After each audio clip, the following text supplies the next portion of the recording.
My name is Samuel Rami Akinwale. I'll be your chair, host, whatever title you want to give to me today. And I'll guide you through this lovely gathering we have here. It's good to see a lot of faces for those on camera and smiles and everything. So we're all gathered here today for the Tackling Racial Injustice report launch. And thank you for that affirmation. And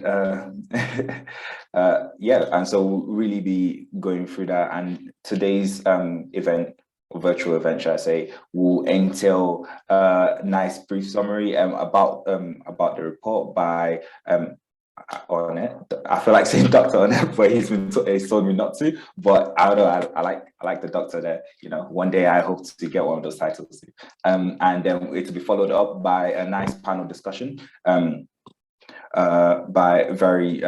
by different key stakeholders in this whole journey on the production of this report. And then it will be followed by a Q&A. I believe some people have already sent in some questions as well in regards to the report, but we'll get to that when it's time. And then we'll close. I'm hoping to end for 4:45. Before then, just a bit a brief about myself.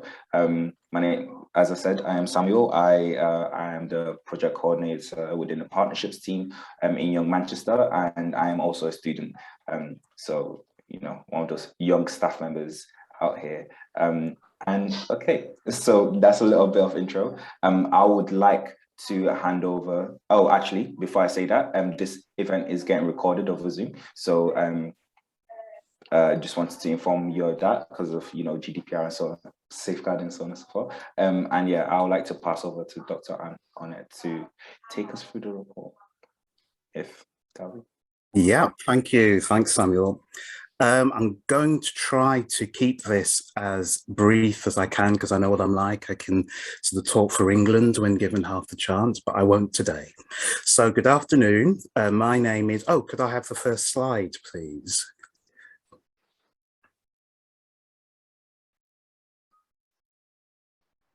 Great, and yeah.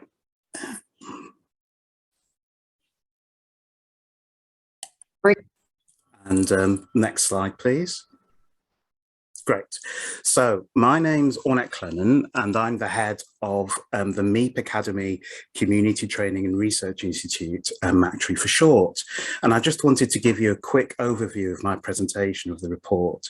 So as you can see, I will be outlining the much ignored and under-resourced phase of getting to know the field, which in our case is African Diaspora-led youth and play service providers. From a policy point of view, and most definitely from a funder's perspective, this essential phase of community relationship building in respect to researching community issues tends to be overlooked.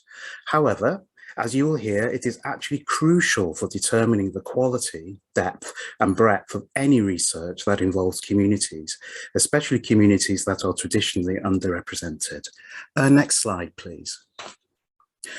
So as you can read here, Young Manchester didn't originally intend to fund this research, but in doing what funders do, which is namely creating pots of funding for groups to apply for, they discovered that the African diaspora organisations that they were targeting were not coming forward in the numbers that would make the funding stream viable. So it was at this point that Young Manchester had to ask why that was. And from their perspective, the funding that they had created was intended to specifically address issues around racial injustice. But why was this process not working? Next slide, please. So to try to understand the apparent barriers behind accessing this pot of funding, Young Manchester arranged a series of consultations with a group of majority African diaspora-led youth organisations and youth workers to try to get a handle on some of the issues and concerns that were obviously being expressed via a lack of engagement with the scheme. So it's important to note that this wasn't a one-off. Right, sorry. So it's important to note that this wasn't a one-off consultation meeting, but a series of meetings where people's time and expertise were remunerated. So from a funder's perspective, this is important because it means that the time needed to really understand the communities that you'd like to fund actually has to be resourced in order to be acknowledged and valued. It is also important to note at this point that having a dedicated inclusion officer on their staff team, that was Henry Nagufa at the time, who was able to direct their thoughts around equality, diversity and inclusion over an 18-month period, was key for laying the ground for this initiative. Next slide, please. Next slide, please.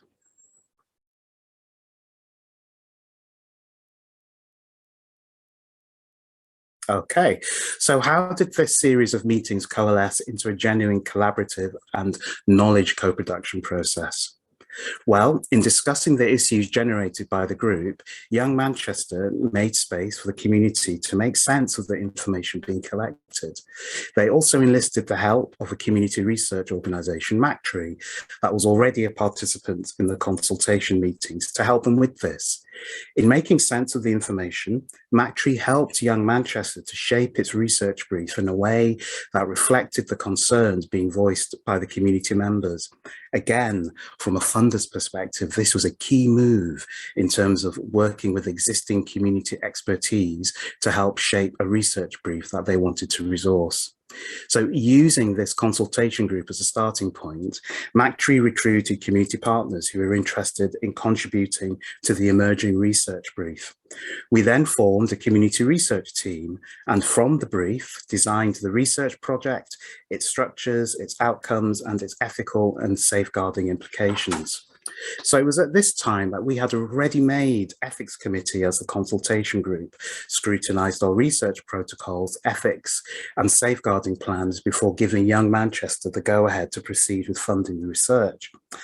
The consultation group also acted as an advisory group, and in their review of our research materials, they ensured that our questions hit the mark in terms of the intended participants of the research. And our advisory group also made literature recommendations that spoke to some of the emerging issues that we could use in our background literature review for the research. And then we gave interim updates to the advisory group of the emerging themes and also gave a draft of the report to the advisory group to review before its final publication. And then finally, we reported back to the advisory group about the themes and issues that arose from our community engagement events with the report's contributors. Next slide, please. Okay, so now I've outlined the importance of resourcing a collaborative process of knowledge co-production with existing community expertise. We can now briefly talk about the research itself. So as you can see, it was designed to fit into two phases where an initial survey was sent out to the community contacts of the advisory group and beyond. Then a follow-up series of interviews were conducted that delved more deeply into the issues raised in the survey. Phase 3, the Google visualization, wasn't really a third phase as it happened concurrently throughout phases 1 and 2. Next slide, please. So just before launching into the highlights of the report's findings, here is a little background of the respondents, which will contextualize the research findings that I'll outline in the next slide. So out of the 22 respondents to the survey, we could only process 18 of them due to challenges with replication and insufficient data given across the survey. The range of organisations that responded fell into 3 categories. School liaison, that included a number of supplementary schools where youth groups, some of which were led and run by young people, were dedicated to supporting their young people with the institutional racism they encountered in their schools. And all groups in this category had an African diaspora leadership. Youth and youth mental health, in this category, they were organisations that work specifically with the mental health and well-being of its group members. This category was especially interesting because some of the groups worked specifically in an intersectional manner, for instance, working with African diaspora LGBTIQ groups and African diaspora young men's groups. Most of the groups had African diaspora leadership in this category as well. And finally, the enterprise category consisted of groups that were working with youth enterprise and youth entrepreneurial training. All of the groups in this category had African diaspora leadership. So it's very important to note at this point that most of the groups across the three categories worked within multicultural communities.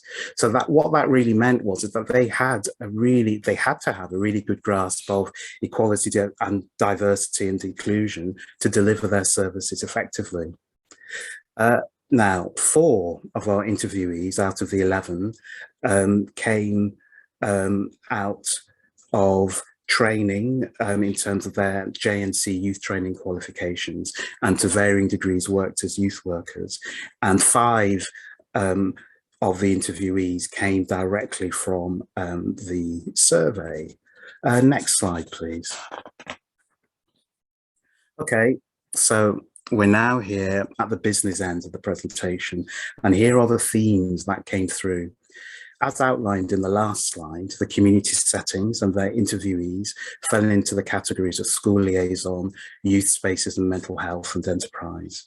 In the survey, we did ask the respondents whether they had an EDI policy, and if they did, how it impacted on their practice within their communities. We found that 55% of the respondents did indeed have a written EDI policy, whilst the rest said that whilst they didn't have one, the diversity of their service users meant that they needed to act with awareness and sensitivity. So we used the concept of EDI and its need within organisations as a gateway to explore more deeply how racial injustice impacted their service provision. So much of the work reported in our inquiry falls within the category of what we would call critical youth work, where the person-centred approach to youth work is strongly aligned to a social activism that fights intersectional racial injustice. So what were the ways that racial injustice impacted their service provision? Well, its manifestation largely fell into the areas of identity, culture, organisational culture and representation, although I'm not going to have time to outline representation today, but you could read that. You'll be able to read that in the report, obviously. So for identity, the seemingly innocuous term BAME, B-A-M-E, was contentious because the participants felt that it did not accurately represent the reality of their cultural identities. They said that they felt that the term forced them to compromise or squash their cultural identities in order to access funding or wider recognition. And this led to a discussion about both the variety and the specificity of African diaspora cultures that made their local service provision unique. So by not recognizing the diverse cultures that comprise African diaspora communities and how these cultures impact their models of service delivery, the interviewees thought that their work was not being fully recognized or appreciated. An interviewee summed this up in the example of an African diaspora-led carers group would be quite different to a white-led carers group due to the cultural contexts of the groups. One of the interviewees also said that diversity in their organisation wasn't centred around whiteness, but around African diaspora backgrounds, where for other interviewees, phrases like melanated-led, racialised minorities, global majority, and people of colour were used. So these points, arising from the official use of BAME, really spoke about the general lack of cultural competency of wider stakeholders who seem unaware of the cultural nuance on the ground and how that plays out in grassroots service provision. The crucial importance of identity for the young people in their services was summed up by the quote, "Young people are very passionate about race because I feel like there is a lack of clarity on things about race," end quote. And we can see this urgently in the case of the treatment of child Q and many others. Another interviewee strongly asserted that many African diaspora-led organisations deliver multiple services that reflect the multiple identities within their communities. They said, quote, "Sometimes it is missed Sometimes you can look at this person as a carer or as trans, then sometimes the funding can fall on only one vector of oppression, end quote. They said that this points to the need for a more intersectional approach to funding. This idea of identity led to discussing culture, where one interviewee outlined how important it was to be able to access, quote, a safe space to encourage Black men to speak. I wanted to know what being a Black man was like in Manchester, end quote. This was in the context of their experience of feeling culturally isolated when they first arrived in Manchester, where even everyday conveniences like hair care could not be found in their immediate locale, forcing them to go to other places in Manchester to get those services. Another interviewee remarked that their program was often the only group where their African diaspora service users were surrounded by others that mirrored themselves, and how this was often a novelty for them initially. So these culturally appropriate youth services were important to the interviewees, as they said it allowed their young people to live more, quote, authentically, end quote, and more authentic lives. So leading on from the idea of culture from an identity point of view, the interviewees spoke about how culture impacted their organizational structures. They spoke about, quote, horizontal leadership, end quote, organizational models that echo the Ubuntu philosophy of I am because we are, where their structures allow for peer review and peer mentoring, where everyone consults each other. They also described how their organizational ethos of respect created open communication channels between their workers and management, and how this more horizontal organizational model was not always understood by funders who were more accustomed to vertical, more top-down models.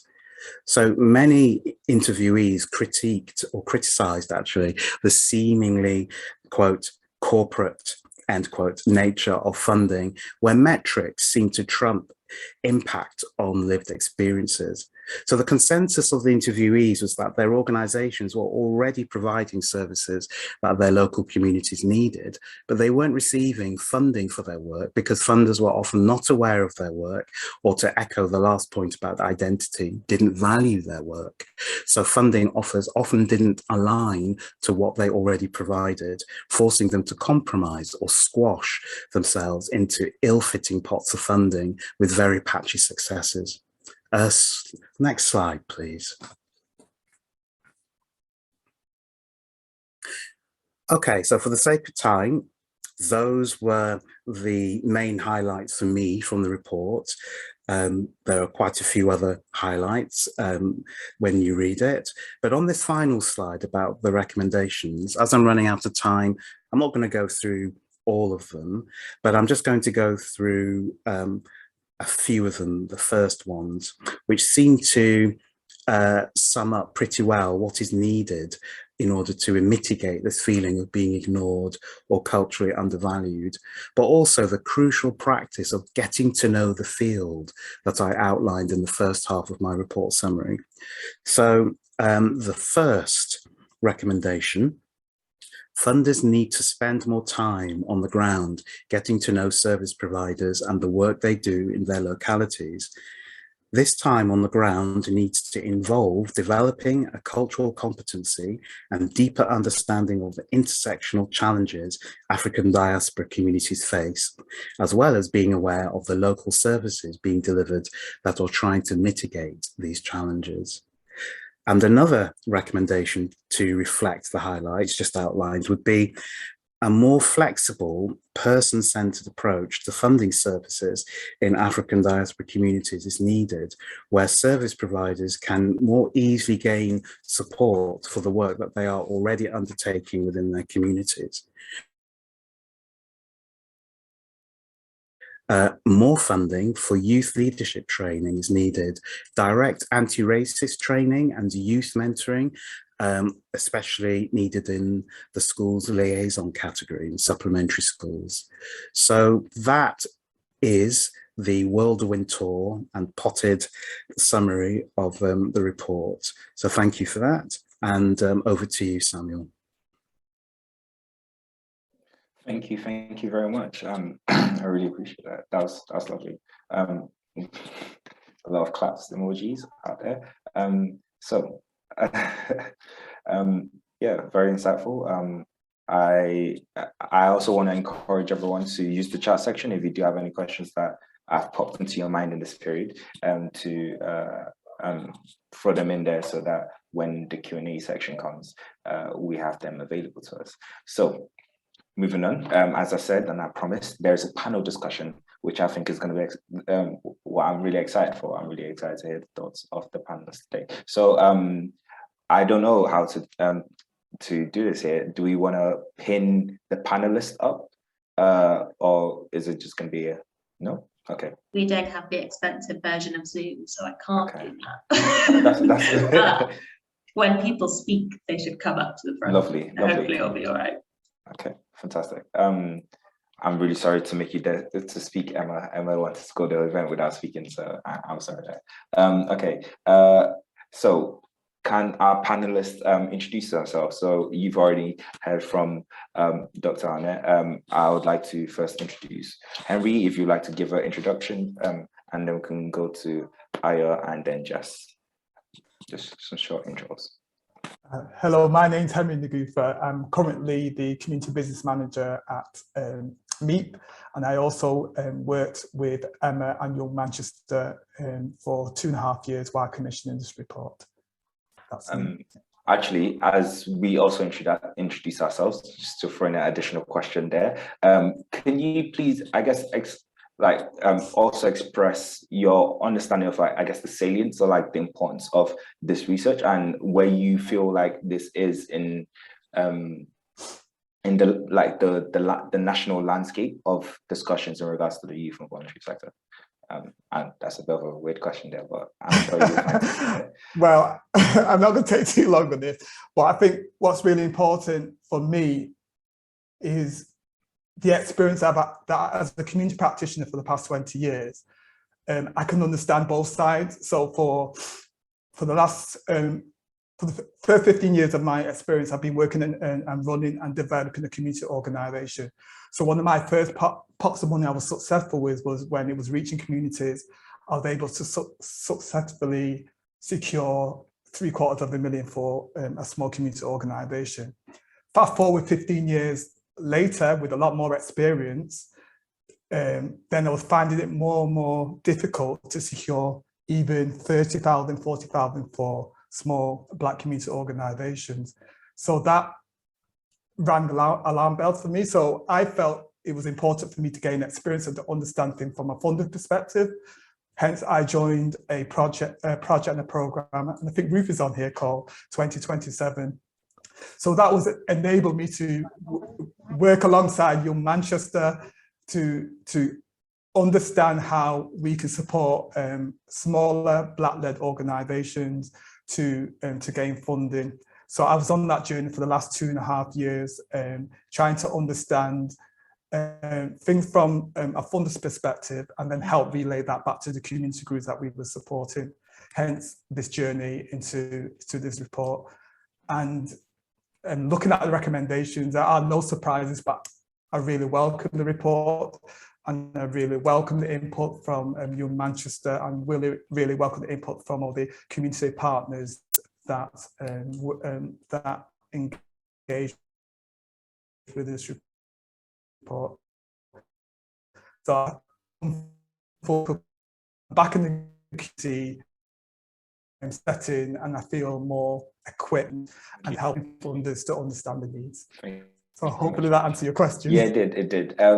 Okay, thank you. I would like to pass over to Aya, then Jess, and Anjali will join us after Jess introduces herself. But the same question goes to you in regards to importance, but also could we keep it? Yeah, sure, no worries. So my name's Io.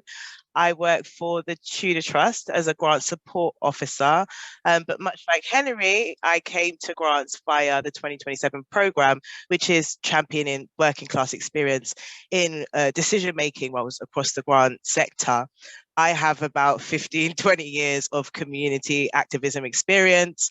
I also worked internationally representing African diaspora through EU Commission projects, presenting policy a high level at African Union. And so I've seen the length and breadth of difficulty where it comes to African diaspora organizations, not just across the UK, but also across Europe, and the challenges we face in getting the funding we need to do the work that we know is having the impact. And so I think this is a really relevant conversation to be having. I'm delighted to see this report is specifically community-centered and community-led. I think that the approach is really interesting, and there's a lot for us to learn as funders about how we continue to bridge that gap and understand and trust in those communities to direct the change that they are making anyway, regardless of whether they have that funding or not. Thank you. Thank you very much, Aya. I'd like to pass on to Jess. Hiya, I'm Jess Watt and I work at Manchester City Council. I work in a team which hosts our flagship voluntary sector fund, which is around 2.4 million a year. It was a 3-year programme, but because of the pandemic, it's gone to 5, and we fund activity across the city that supports the aims of our city strategy about improving residents. It's primarily adults focused, but how I relate to this work is that since launching the fund, we identified in an quality impact assessment that actually support to Black-led organisations was a lot lower than non-Black-led organisations. So for the past few years, we've been investing a lot of time and work in how we can increase that. And this, one of those things has been about having support to different communities of identity as priority areas in our funds. And where that links to Young Manchester is that we did a fund together called the COVID Recovery Fund, which had this as a priority. So there's lots of sort of cross-cutting things we've done together on this, and this report is really interesting because that was a priority. But more relevantly, I think right now is that we're refreshing our new programme to launch in September, and actually there's lots of crossovers in this report and what we really want to do to improve next time round. So yeah, that's sort of where I come into it. Thank you so much. Anjali, would you like to do a little introduction? Hello, good afternoon, everybody, and thank you. So my name is Anjali Sweeney. Forgive me, I'm in the car in between youth sessions on the job, so to speak. But my name is Anjali Sweeney. I am a youth worker of about 21 years. Currently, I'm a mental health practitioner for young people at a mental health charity. And I'm also a director of a small micro-organisation in Manchester called the African Pot, which seeks to reduce social exclusion for African diasporic people in Manchester and the UK. And I guess very quickly, you know, I'd echo everybody's thoughts thus far. Really, really pleased to see this report, and an amazing read. I've shared it far and wide, and the main point for me that I'd like to see actioned and taken further is the understanding of the distinct educational process of what youth work is in the wake of post-pandemic UK, and what that means for culturally competent youth work and youth commissioning. So yeah, that's me. Is that okay?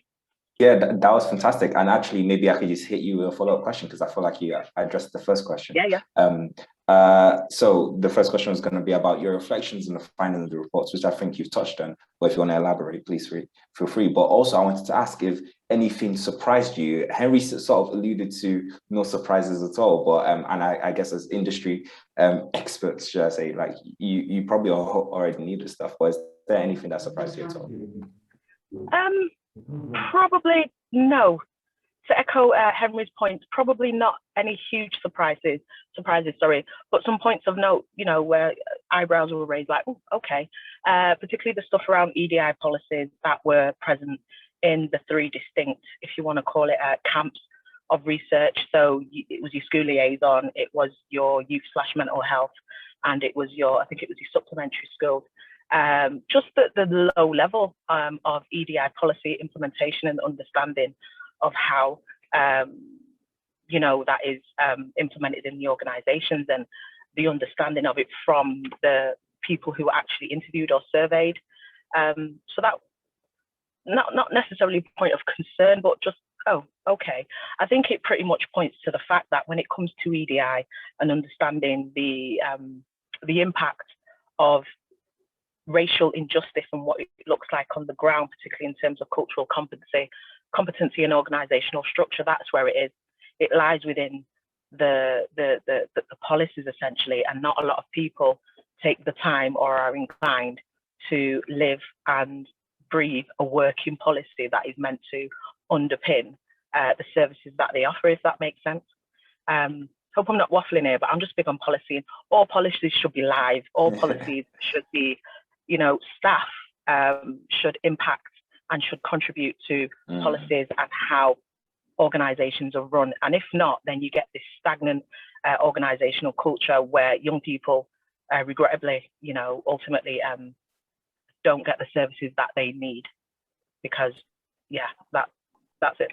And I'll stop there. Thank you. No, thank you very much. I really appreciate that. Another person I particularly wanted to get their thoughts on this question was Jess, because I guess I particularly see you as an outsider in this context. And so, yeah, what are your reflections on the findings of this report, and what surprised you in contrast to? Yeah, I think like the biggest thing, because obviously we met before, and I think the thing that I said there, and I think still holds true, that was really interesting so our team, we all read the report. We're like a very small team. We're a small team before, but you know, this is something that is a really big priority for our team. So we sent it across and gathered our thoughts. And I think the biggest thing for us is about understanding the different ways to structure organizations, like the horizontal leadership. Like what it made me think about was about how as funders can we be both culturally competent and aware and open when we design and communicate funds. So from our team's perspective,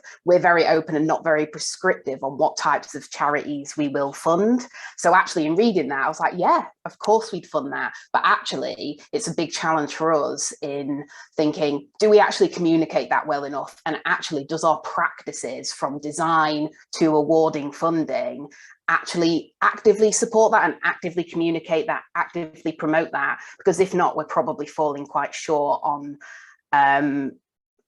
appealing to organizations from like Black diaspora communities. And, you know, I mentioned earlier, we're refreshing our main program, and we'll be doing a new application process. And having read the report, it's making us think about how we design our processes, for example, like an assessment panel, about being culturally aware and competent, and that there's not one right way of doing things, but also about how we communicate it openly, not just in like a really hefty prospectus, like, oh, we'll welcome applications from different communities. That's not enough. So actually it's about how do we communicate, actively go out and think about it. And I suppose the other thing, not to hog the time, is that our team do core funding, but we're one of many teams within the City Council that gives funding to charities, where I think we're one of, you know, like we're 2.4 a year, like we're one of like 30 million or something like that as part of contracts and grants. And actually there's also a job for us as a team to go out and share and influence within our own council about what we can be doing. So I think those were my biggest sort of takeaways. Fantastic. Thank you very much for sharing that. I would like to pose the question openly now to Annette, Henry, Aya. If any of you want to throw in, same question goes, what are your reflections on the findings of this report? And did anything surprise you? I feel like, yeah, cool. Yeah, I was just happy to see this report. It's really what I've been about my whole life, because I went to a supplementary school. I benefited from supplementary education. I volunteered as a supplementary school teacher, and then I went into community work and community activism. And the community organization that I worked with initially was the Abele Initiative. And in 2013, how we began was by calling together the community. So the approach was community-centered, and we reflected together intergenerationally on what our issues were, how we wanted to address them. And what we came to understand is the power of drawing together this data from within those communities, listening to and respecting what is raised by those people, and acting accordingly.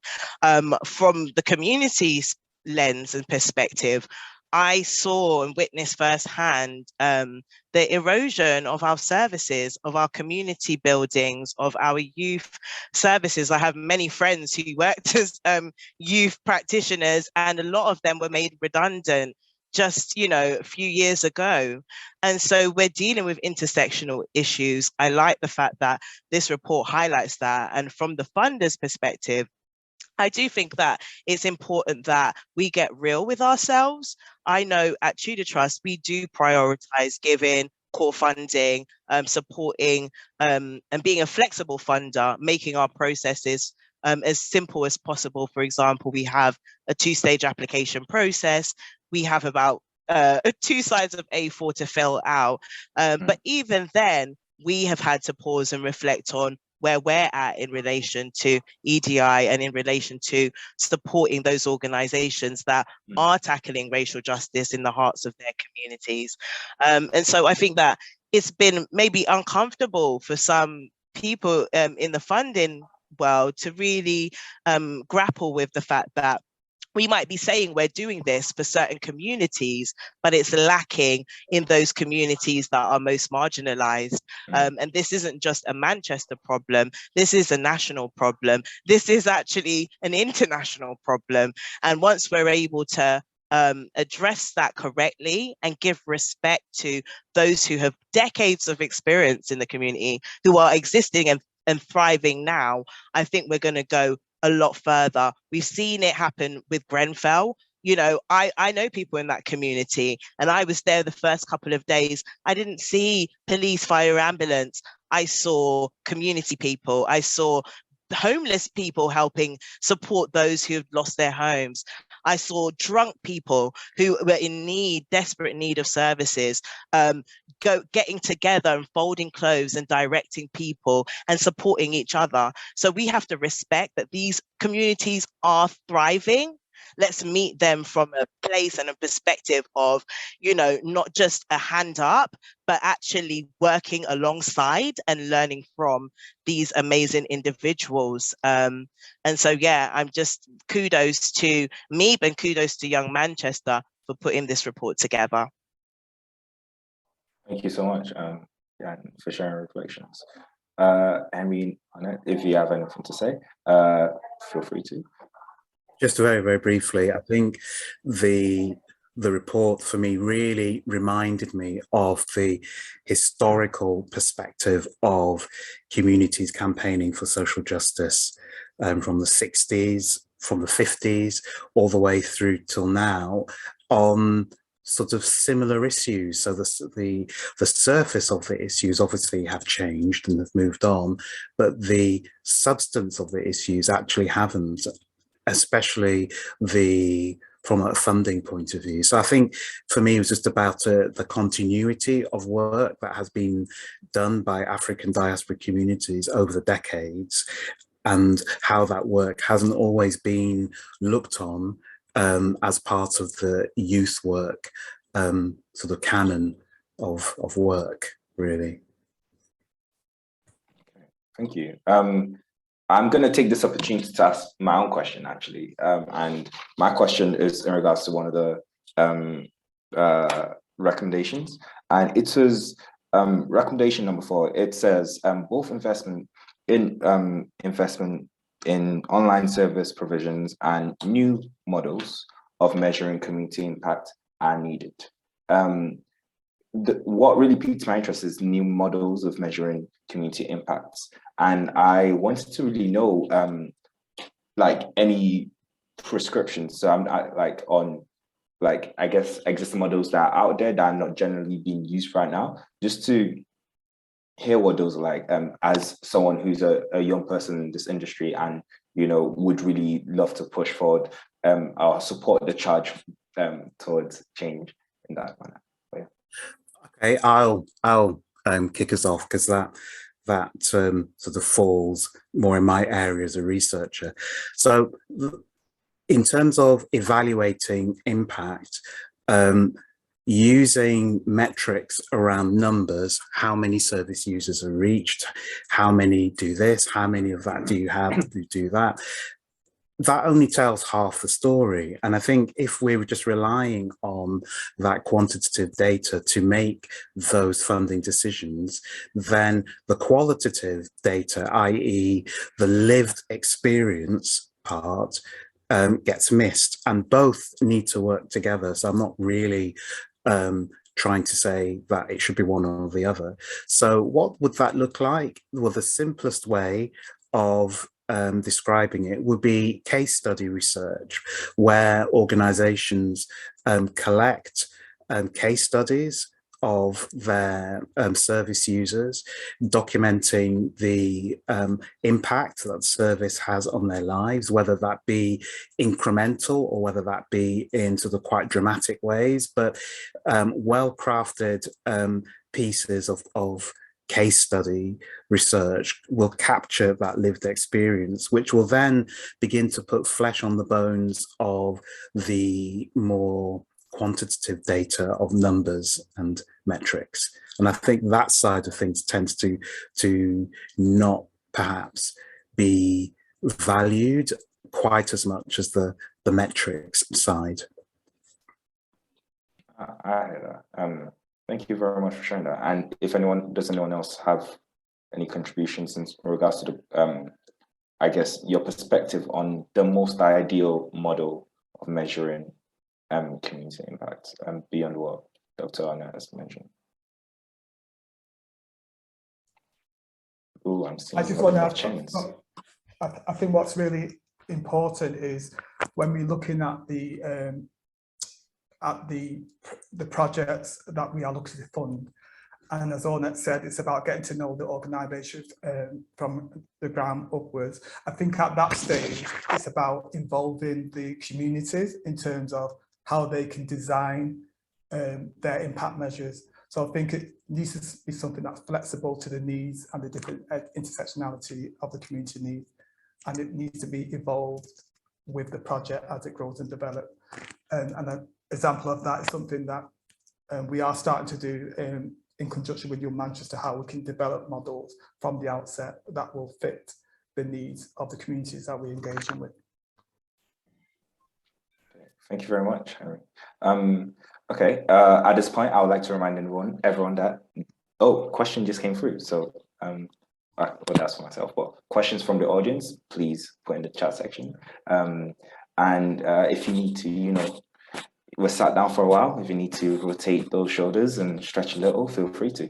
But moving on anyway, my next question is to all the panelists. I'll repeat it as we move along, panelists, but it goes as follows. How would you like to see the recommendations of this report being taken forward?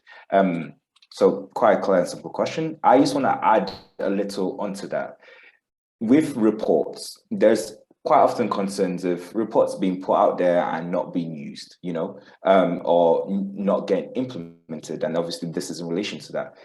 Who as well do you particularly like? And I say this because I feel like everyone here are, well, industry professionals and all friends here, shared interests. You can name names. Yeah, who do you think you're concerned they will see this and not read it properly and not implement it properly as well? Like, and I guess maybe, yeah, because those are really like problem statements, and I think it's really important to be put out there so that I guess myself, Emma, other like funding organizations could potentially be more proactive in targeting said individuals. I don't know if I'm going to get in trouble for saying that, but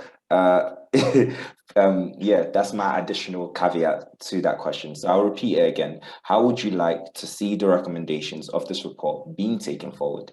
And who are the organizations you're concerned about in regards to a reluctance to take these recommendations forward? And I'll start with Aya. Great. A very easy question. I think I could talk about where we're at as Tudor Trust right now, okay? Because it's relevant and it's helpful for people to know that we've paused for a year, like a lot of funders are doing at the moment, for us to reflect on our processes, to reflect on our approach to racial justice, and our general grant making. It's been a really intense couple of years. Obviously, we've had the pandemic. We were working throughout, so we didn't close. We made a lot of really great kind of realizations during that time. One of which was, just doing a well-being grant, which was a small grant that wasn't tied to anything for our grant holders. Because we knew that they would need it. It was us taking a leap of faith, and it was really well received, and we learned a lot from that. And so it's allowed us to go, okay, a lot of the things that we've been doing and ticking along with are ripe for change. And how do we invite that, as well as holding on to the things that are working really well? I think Jess mentioned it's really about how are you communicating what you're doing with those that you're trying to target. And when it comes to racial justice, in particular, in this case, the African diaspora community, we see there's so many gaps in terms of the relationships that funders have with those communities. So I would hope within Tudor Trust, but across the sector, that we really work on building those relationships. We work on being transparent. We work at having more presence in the communities. I think that was a really important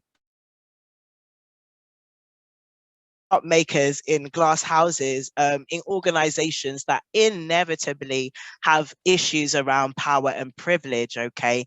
And how we dissipate that is we humanize ourselves and those that we are working with. How you destroy an ism, any ism, is with humanity. And for me, that is about looking at ourselves as grant makers as a community, learning from each other and with each other and respecting each other, but also being able to go out there into communities and champion that alongside those things. I think we get too caught up in bureaucracy. And I think one of the issues holding us back is like, this is the way that things have to be done. Well, the world is shifting anyway. And I think that the younger generation can definitely say, they're really not into that. What they really want is some clear understanding of what is out there, how to navigate this landscape of social justice, racial justice, fundraising, and providing those, really important services that they know their communities need. So I really hope that, we can model how to engage with community even better. I do like a lot of the elements of our relationship building that we do have at Tudor, but what we've come to realize, that's really internal, and it's stuff that we do but not maybe share as well. So it's really about speaking to other funders and encouraging us to do better at that. Thank you very much. I see no names or names, so I guess I did overstep for that question. I'll pass on to Anjali, if you're available. I'll just repeat the question. Hello. If you want me to. Yeah, I'm available to talk, not on camera, but That's cool. I really like the points that Ayo was saying.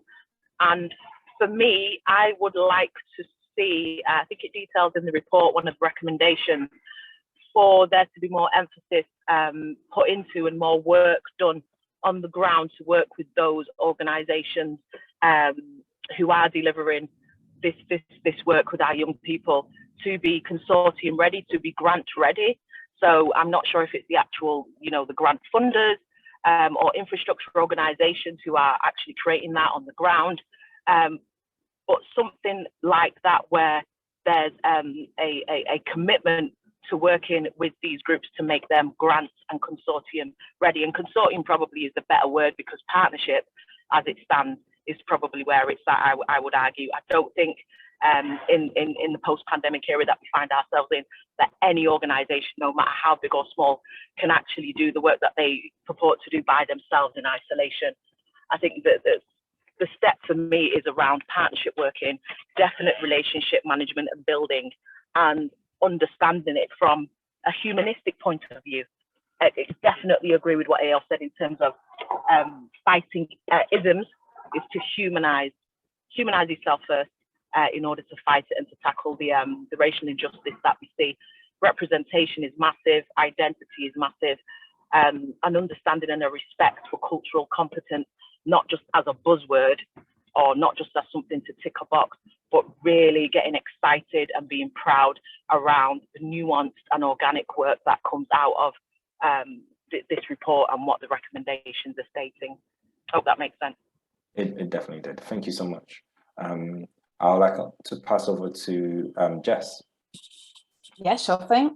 So I think firstly, it's about like my team, just very like locally, it's about how our team takes forward some of these recommendations. So it's really like live for us. This report is like we're going away and thinking, how do we do an assessment panel? How do we do a prospectus? And I think somebody mentioned in the chat about doing it with and not doing it to. So actually recently in the last 2 weeks, we've done a lot of engagement with voluntary sector organisations about the refresh, and that's sort of the first stage of engaging with charities to understand what does a good fund look like for you. And I think that's a really good point to mention, because that is what we're thinking. It's not just us going away and squirreling away, look at, well, this is what the report says, let's do it alone. You know, what do I know? Like that sort of thing. So I think that's the first stage for us. I think the second, there's also a duty for us as a team to be sharing with our colleagues and sort of, you know, the council does not have one approach, especially one as big as ours, and it's about getting it out there and talking to them, seeing if these are issues that they're facing or issues that their organisations that they're working with are facing, and sharing those recommendations. And, you know, as you say, not naming and shaming, but putting it in front of their faces and actively, not just sending it in an email, using our networks within the council to share it and be like, guys, we're doing this, what are you doing? Sort of thing. And then I think the sort of final one is kind of looking beyond that, is like looking at working with our partners across the city to implement those. So, you know, thinking about our relationship with Young Manchester, and actually where they're, you know, as I said, we're quite adults focused, our team, but there's a lot of crossover. You know, me and Emma this week were talking about whole family support and that sort of thing. So there's a lot of crossover, and a lot of organisations support not just children, they support adults and, you know, children going into adults, that sort of thing. And also we manage the city's infrastructure contract with MAC, and I know they're working on some of these things, and it's about how do we work and link up all together, enhancing what is already ongoing and making sure that we're starting new things that are relevant to what the report is saying and potentially reshaping some of the things we're already doing. So I think those are the sort of 3 areas for me. Thank you very much, Jess. Henry, your thoughts? Yeah, I agree with what every other panelists have mentioned already, but I think in terms of my own reflection, I think one of the things which could benefit moving forward is how funders work more together in terms of sharing intelligence, in terms of sharing good practice. True. Please. And I also feel it's important in terms of developing new funds. So even before you develop and commission a new fund, it's good to then work with communities, identify what their core needs, identify how this funding can be shaped to meet those needs as well. And I think what's also important is in terms of the collaboration groups, one of the things that we spoke about was how funders maybe can use generic forms for community organisations, because again, that creates a barrier for a lot of the small community groups in terms of accessing the funding. So maybe looking at ways how as generic forms, so that groups not having to keep repeating themselves every time to apply for funding, because of a specific generic form that's been used, which all funders can adhere to. Thank you very much, Henry. And last but not least, Dr. Annette, would you like to share your thoughts on that?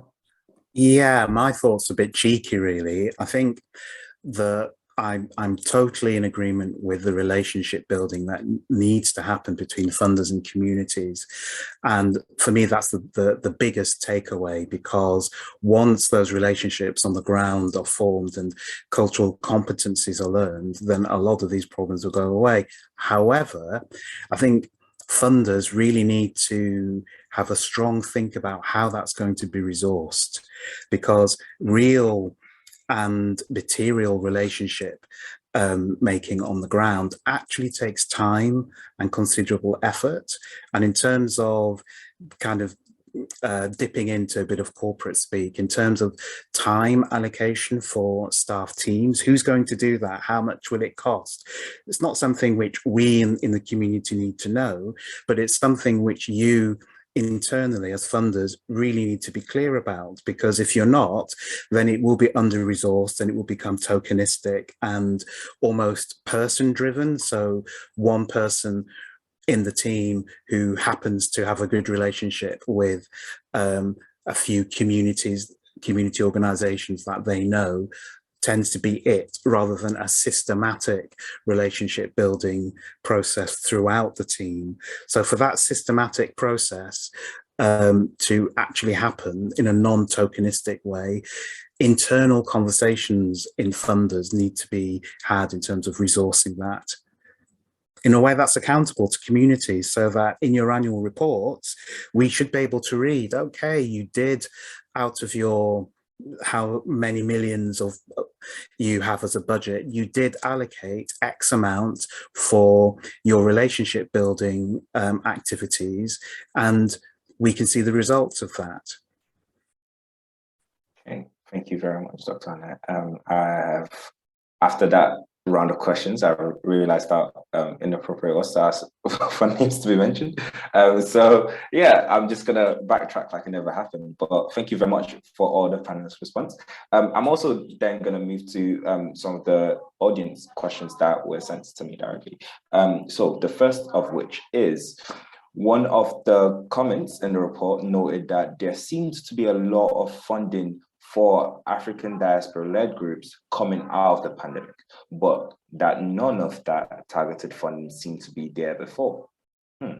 Does the panel think that there is a trust deficit between the African diaspora grassroots groups and funders? If yes, how can this trust be built? I hope that was quite clear. Any of the panelists, feel free to jump in and address that question. I'll just jump in and say, yes, yes, there have been issues in terms of trust benefits between, I think, communities and funders. And I think a lot of that is historical, because there may have been times in the past where African diaspora group had the representation of maybe misappropriating funds, etc. So I'm not saying that's the main reason, but I believe that may be some of the reasons and some of the stereotype that goes with that. And I think in terms of trying to address that, it's about looking at how can there be more representations in the decision-making process for some of these funds to help address some of the concerns and issues that these funders may have. Thank you for sharing, Henry. Yeah, I'll piggyback off that. I mean, there needs to be more people like me in the sector. There needs to be more people in decision-making positions. I mean, I can do what I can as a grant support officer. How am I being enabled? That's a really great question. I'm part of Future Foundations UK, which is, you know, Black and brown people across the sector who've come together. Some of us overtly, some of us anonymously, to make sure that we can actually have solidarity amongst each other, that we can take care of our well-being, because we experience an awful lot of racial injustice within the funding sector as we're trying to do what we can for all communities, okay? And also we need to, you know, recognize the wealth of experience that people like me have and give us that opportunity to make decisions. Because if I had a pot of money, I know what I would do with it. But no one's asking me that question. I'm just, you know, I'm saying, doing what I can from the position that I'm in, and also wanting to empower those that aren't in my position and help them to be able to navigate fundraising. A lot of it is just about giving people the same opportunities that other communities have. One of the questions that I've found across the sector is, why are these organizations asking for frontline money and what we call second tier money, which is more infrastructure work? And it's like, that's because these communities are doing both. They're doing frontline work and they're doing infrastructure work. They are community-led and they need a business manager. And we need to normalize and empower and encourage those communities to go for the money that they are seeking for the particular reason they're seeking it. I've had so many people just on the phone crying to me because they didn't know that they could access, you know, institutions that would just support them to get their accounts in order or would help support them. Voluntary action services, you know, a lot of people from the African diaspora community are not using those bodies and those structures that exist, and they're not even able to just pick up the phone and understand that there's people out there already to help them. So there's a lot of work to be done on both ends. I am hopeful. I think a lot of those emerging funds were because of people like me in the sector who've been really pushing the people that we work with to make sure that those things happen. And for those people that we are working with, also respecting and listening to us and doing the work that they need to do around racial justice and not making that, you know, a responsibility only for those who are racialized within the funding sector. Thank you very much, Aya. Anyone else want to quickly jump in on that question? Just to say that I think the mistrust from the interviewees in terms of there seemed to be funding available after the pandemic, but not before, it sort of made me think that the underlying issue was perhaps they thought there was a bit of tokenism. So there is highlight now on African diaspora communities because of the pandemic and the disproportionality of the COVID rates and COVID mortalities, particularly in the first 2 waves. And of course, at the same time, we had George Floyd and the Black Lives Matter movement. So organizations clamoring to sort of focus African diaspora organizations and communities could maybe be seen to be jumping on the bandwagon, because before these major global events, there didn't seem to be that much interest. So if they are jumping on the bandwagon in terms of community perspective, when will they jump off the bandwagon and when will the money run out? So there is this kind of feeling of distrust. And for me, perhaps sort of trying to make sense of it as the report author, I think if African diaspora funding is seen as a sort of anomaly or a special case to be made, then it will always be sort of tokenistic. It will never be part of the mainstream spectrum of funding for all communities, because at the end of the day, it's not, African diaspora communities aren't really saying we're so special, we should get the money over other people. We're just saying, African diaspora communities are saying, well, why can't we be funded alongside other equally worthy communities with other pressing issues within their communities? So I think it is just a need for a change of mentality or ethos within funding more widely, to not see this as some sort of anomaly, but as part of a mainstream issue, because many of our, as I said in the report, many of our organizations are working in multicultural organizations. So they're actually serving multicultural communities. It's not segregated in that sense. So hopefully that made sense. I sort of rambled. It does, definitely. Thank you very much for sharing that. Anjali, unmuted for a bit earlier. Do you want to respond? Yeah, because I was pretty much going to say what Ornette has said. I think you've said it all. For me, I definitely agree with this, if you want to call it performative type of approach to funding African diasporic organizations in the wake of the pandemic. But I also believe that the pandemic and BLM in 2020 really cast the spotlight on the swathes, the massiveness, if that's the word, of the injustices that were being faced, particularly by our young people, and a lot of our young people not recognizing that these are actually injustices. And when they're going home at night, or when they're experiencing this discomfort or trauma, recognizing that that's what it is. There's nothing wrong with them inherently. There's a lot of young people that I work with who feel there's something wrong with them inherently, when actually it's the external influences that they're seeing on an everyday basis that is creating said trauma and discomfort. So for me, I'd love to see some work around incubating that pipeline of our new young leaders to understand how necessary it is to call for and expect this type of governance infrastructure and funding from our grant makers and from our commissioners, not as a handout and not as a performative gesture, but as an actual embedded, rooted practice, because we've literally now been invited to the party, for want of a better word. We're here now. And I think that, you know, past 2 years has really illuminated that. So all of those conversations, all of those discussions, all of those laments that we've been having within our own, if you want to call it echo chambers, our own small organizations, all of those have been brought to the surface by the past 2 years. And more people are starting to see, wow, this is massive. This is a problem and has been a problem. And yeah, there are, you know, some real authentic attempts.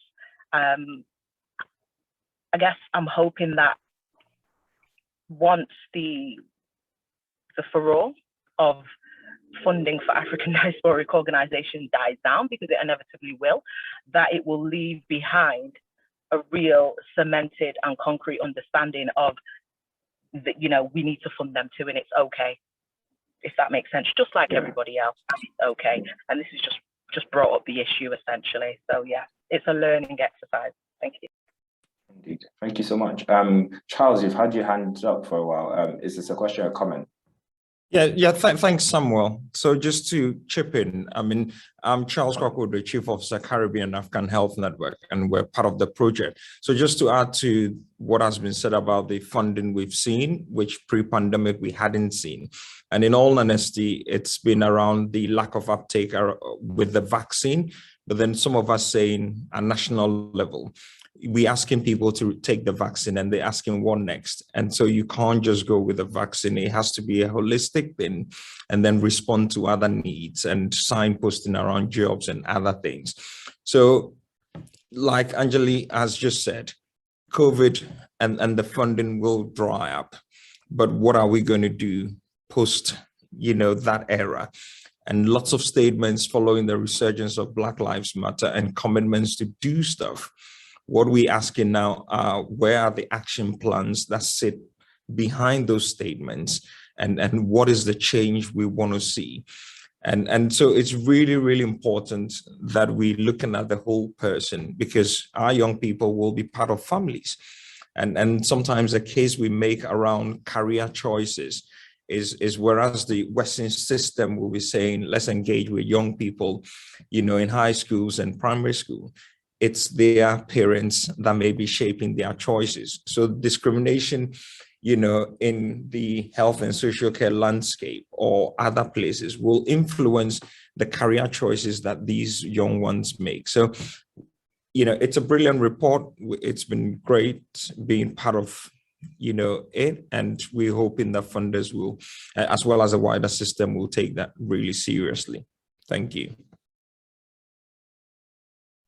Thank you so much for that info. I really appreciate it. Okay, so we're drawing to a close now. I would like to say that you can all find the report, if you haven't read it already, on the Young Manchester website, on the MEEP website as well. I think we can magically have some links available in the chat section if Emma can work. Moving past that, I would also like to say that Young Manchester and the Tackling Racial Injustice Group will continue to explore and take forward the recommendations, and with some additional funding, and also Young Manchester will be reviewing their funding mechanism to help, I guess, shape it around what the recommendations have been. Lastly, I'd also like to thank our panelists and for their input and being part of this whole process, and the audience members for participating and listening, and hopefully taking this on and, you know, giving it life, as we want this to be living policy, as it has been nicely stated or tried event. But lastly, for myself, I would like to say thank you. I don't feel like, how do I put this? I feel like a young person, should I say? I think I'm young anyway. And as a young person, in the midst of people who dedicate the time, their lives to really supporting my generation, my peers, into growing into their fullest potential and living stable lives, and having the basic necessities in so many ways, and far greater. I just want to say thank you, because it's really shaped me into who I am today. And I'm sure there are people here, even in this call, that have very much impacted my journey from a very young age. So thank you so much.